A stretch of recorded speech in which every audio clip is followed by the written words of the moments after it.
YouTube's investing gurus are screaming all the time about stocks that'll 10x your money. And look, I get it. We all want that one magic stock that's going to turn you into the next Warren Buffett overnight. But guess what? Most of these YouTubers are just selling you on straight up hype. We don't do that here. We analyze companies. So today, I'm going to break down 3 stocks that have great, huge growth potential. But we're going to ask the only question that really matters. Is the price worth the story? Let's go. Stock number 1, a company that I love, that we all use, that if you use twice, you're a user forever. It's not crack cocaine. It is Uber Technologies. All right, guys. Uber is a global mobility giant with its hands in everything from rideshare to food delivery to freight logistics. Guys, they have 70% US market share in rides, and they have operations in over 70 countries. Uber's network effect is absolutely insane. More drivers brings more riders, and more riders attract more drivers. That's dominance. But here's the real kicker: diversification. Uber Eats is growing fast with major partners like McDonald's and Walmart, while Uber Freight is using AI to shake up the $5 trillion logistics industry. And please, let's not forget about autonomous vehicles. Uber's partnerships with Waymo, Motional, and Aurora could eventually eliminate drivers, slashing costs by 60% per ride. And financially, Uber is turning a corner. Strong cash flow, expanding margins, and a push towards profitability if they execute.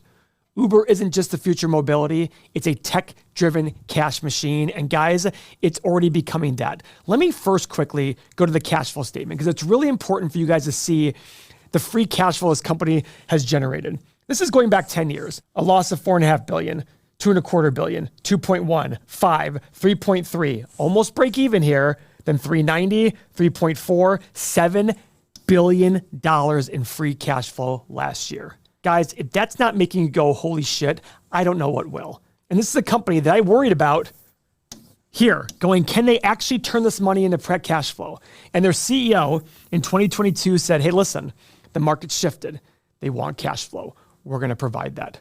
So that's what's amazing for Uber here. They've done a phenomenal job of that. $163 billion market cap. $185 billion enterprise value. That difference there is essentially their debt. So that debt looks like about $22 billion.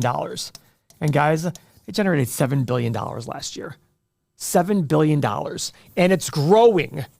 It's absolutely growing. I'm not even looking at returns on invested capital. Why? Because look at this. In the last 5 years, it's -4. Well, why? Because they were putting money into their operations, make themselves better. But look at last year. It's already jumped up to 5.15. Huge turnaround. It's not where we want it to be, but it's getting there. It's absolutely getting there. Now, here's some issues we have. How's the PE and the price of free cash flow so low? Now, you might be like, wait a second, he said that's an issue. Why are people giving such a big discount to a company like this? If I look at this thing in myself, this is a company that has a phenomenal story, and the numbers seem to be getting pretty good here. So let's see what the 8 pillars look like. What's that story looking like? 5 X's, 3 checks. Obviously, revenue growth, net income growth, cash flow growth, huge. Awesome. Now, not worried about this. 5-year return on capital. Why? Because they're turning things around, and a lot of this had to do with the poor cash flow they had for years. Okay, shares outstanding. Okay, 19.5%. I don't like this, but I kind of understand it. You know, they needed cash as they were negatively cash flowing 5 years ago, 4 years ago. They had to raise money. You can either raise money through debt or through equity. They chose equity, whatever. This, useless. This 5-year debt level, because guess what? It's based on the 5-year free cash flow of $1.3 billion. Guys, they did $7 billion last year. This is a useless number. If they just do this the rest of the time, for the next 3 or 4 years, this becomes 3 times. And it's well within a check. PE, negative, because they're showing a negative PE here. Look at this. Their 5-year PE is negative 930. Their 5-year free cash flow is 1.3. Guys, 8 pillars, absolutely useless here. Absolutely useless. I don't even look at it, but we go through it to show how you can look at a company like this and say, wait, this doesn't make sense to me.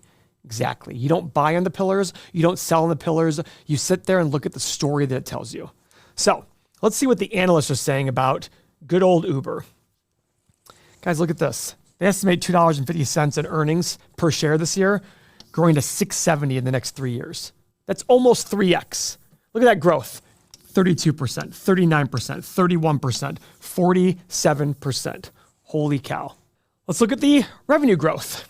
15%, 14.5%, 14, 13, 10%. Guys, I hope the analysts are right on this one. Because I look at this company going, if this company can generate $6.70 per share in profit in 3 years, put a 20 multiple on that one, that's a $130 company. Now, is it a screaming buy at 76? Yeah, it looks pretty good. Like you can buy something for 76, it becomes 130 in 3 years. And more importantly, you have a company that you can own for a very long time. Now remember, we have the story. We have the numbers. We got to put them together. That's why we have the stock analyzer tool. This is why it's been used over 1 million times per year by our users. This is why I live in the stock analyzer tool. Now, it doesn't include the balance sheet, but it allows me to take the future assumptions about the company and tells me what's the right price to pay based on the desired return that I have. So let's go pull up Uber the last time I did it. So guys, I altered my 10-year analysis here just a little bit because 10 years is a long time. I did 5, 8, and 11% revenue growth. Now, the reason I did this is because obviously drive sharing is going to go a certain way, but we don't know what's going to happen. I mean, does Uber Eats do better? What's going to happen? There's a lot of unknowns still in this company, but I think it's going to be around. The question is, how are they going to monetize even further? Profit margin. I did 10, 18, and 26%. Same with free cash flow. They did 22% profit margin last year. Am I being too conservative here? Maybe so. But we don't have a track record long enough to see what the profit margin really will be. It's not like Microsoft or Google or Apple, where we have years and years of track record of their profit margins, kind of meandering about. We can say, it might be this, it might be this. We don't know. This is literally a shot in the dark. That's why it made Uber so hard for me to analyze when it wasn't making money. PE, I did 18, 22, and 26. I think it's a market leader. I think its ROIC is going to get higher. I sit there and say, I'm willing to give it a premium to the market average of 15. And finally, I put a 9% desired return in here. Guys, this is my market intrinsic value. What is the company worth? 9 or 10% return over long periods of time. But remember, you got to put a higher number in here. You need that margin of safety because we're humans, we make mistakes, and the future is unknown. So you need a margin of safety to make sure that when you buy a company, if you're right, you're going to make a lot of money. If you're wrong, hopefully you don't lose a lot of money. That's the reason for margin of safety. So I hit the analyze button, scroll down. Guys, I have a low price of 40, high price of 220, a middle price of 106.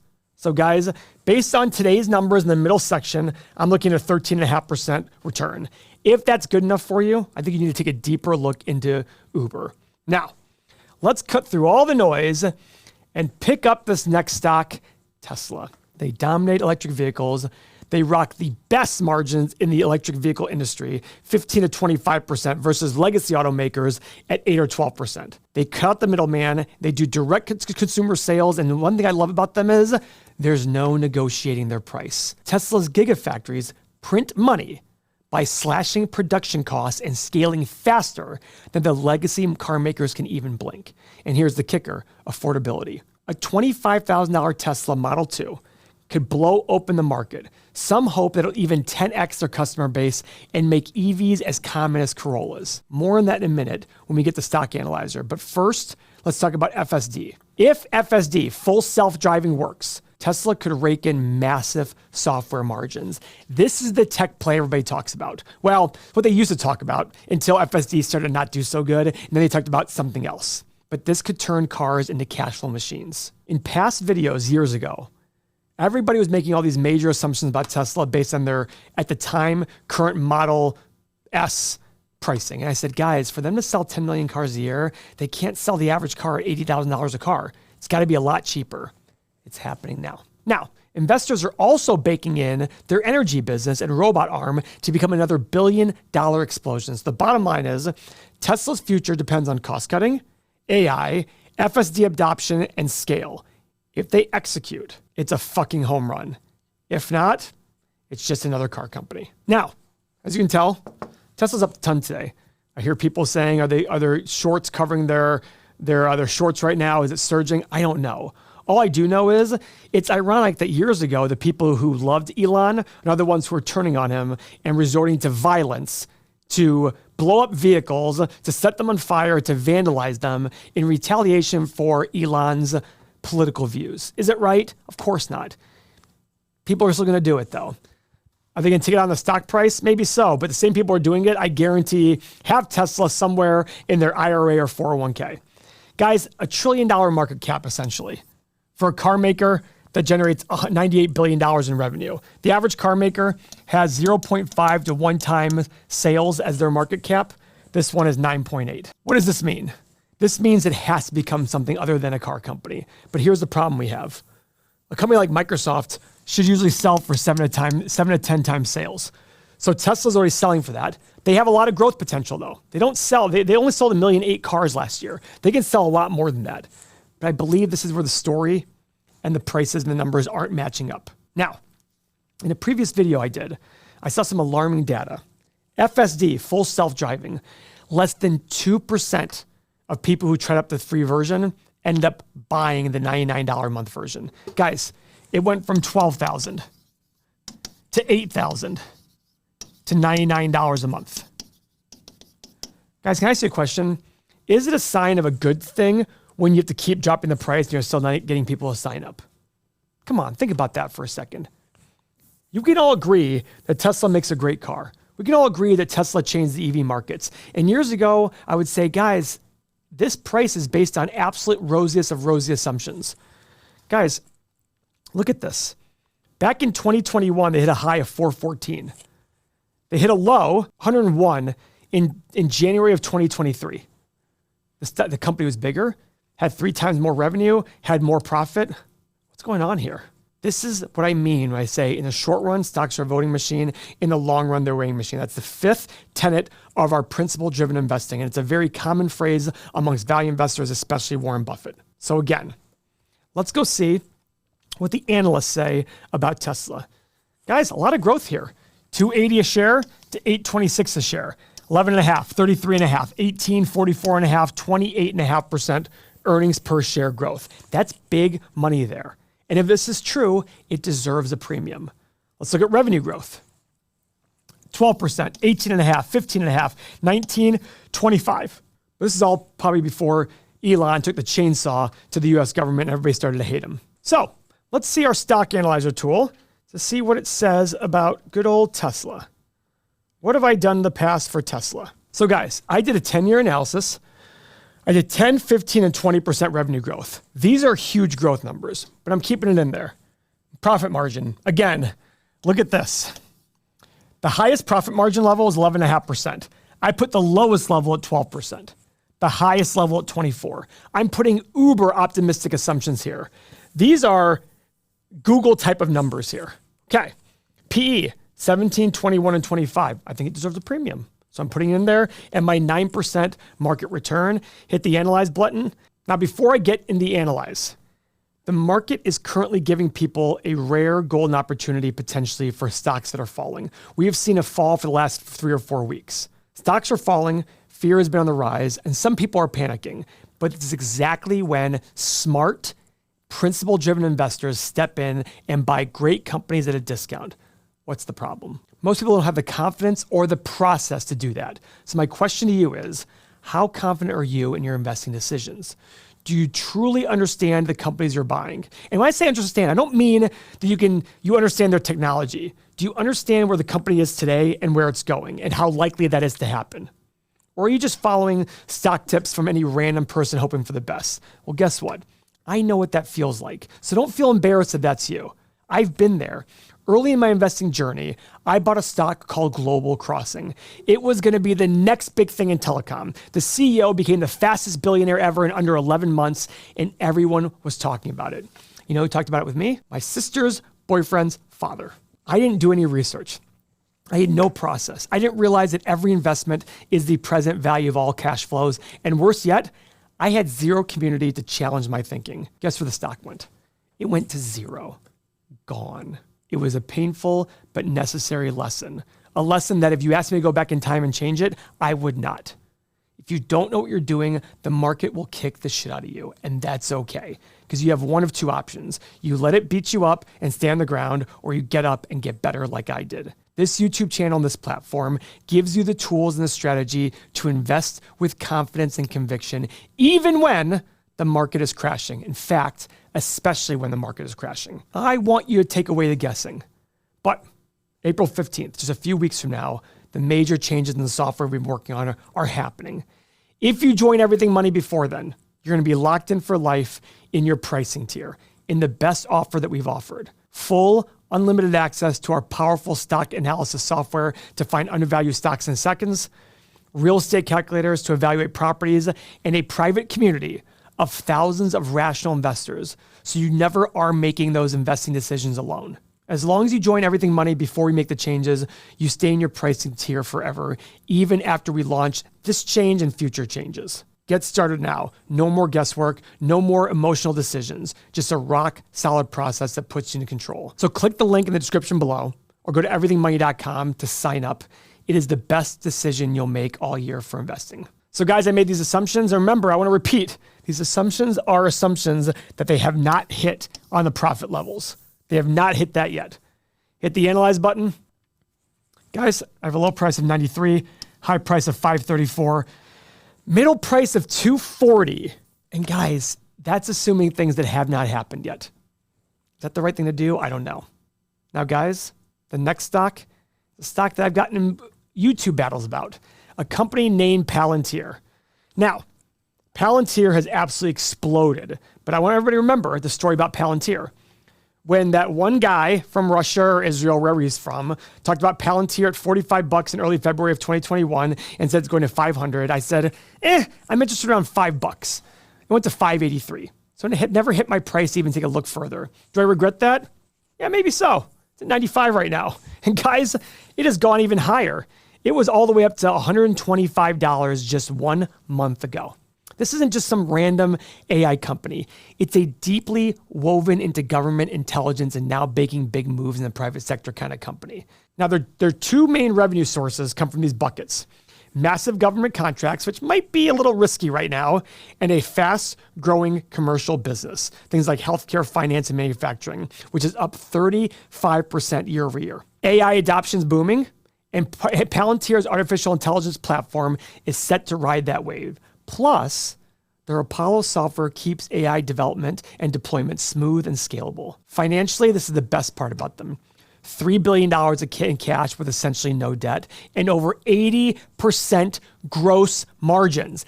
That is a software business. If they execute, they could be a juggernaut. What matters here, though, is price versus value. So let's keep taking a look here. Now, their net income always trails their free cash flow. Look at this net income, $460 million last year, free cash flow of $1.1 billion, 5-year average net income of a negative $277, 5-year average free cash flow of $406. But here's the issue.